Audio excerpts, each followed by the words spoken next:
తెలంగాణే కాదు దేశ విదేశాల నుంచి బీఆర్ఎస్ రజతోత్సవ సభకు భారీగా తరలివస్తున్నారు.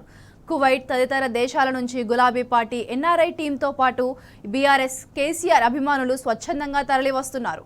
అంతేకాకుండా కేటీఆర్ పిలుపు మేరకు విదేశాల్లో ఏడాదంతా బీఆర్ఎస్ ఆవిర్భావ దినోత్సవ సంబరాలు ఘనంగా నిర్వహించబోతున్నట్టు ఆ పార్టీ ఎన్ఆర్ఐ ప్రతినిధి తెలిపారు.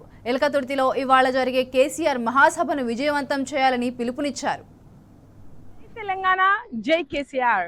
బీఆర్ఎస్ పార్టీ రజతోత్సవ కార్యక్రమం ఈ నెల 27న అంటే ఏప్రిల్ 27న ఎల్కతుర్తిలో ఎంతో అంగరంగ వైభవంగా నిర్వహించడం జరుగుతుంది.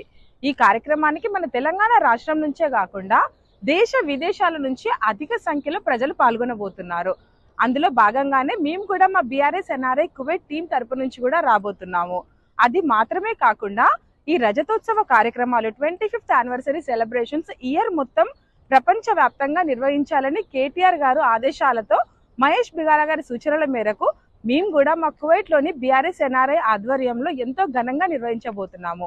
మరొకసారి ఈ కార్యక్రమానికి మన 25th రజతోత్సవ కార్యక్రమానికి లక్షలాదిగా ప్రజలు తరలి వచ్చి ఈ సభను విజయవంతం చేయాలని కోరుకుంటున్నాము. జై తెలంగాణ, జై కేసీఆర్, జై బీఆర్ఎస్.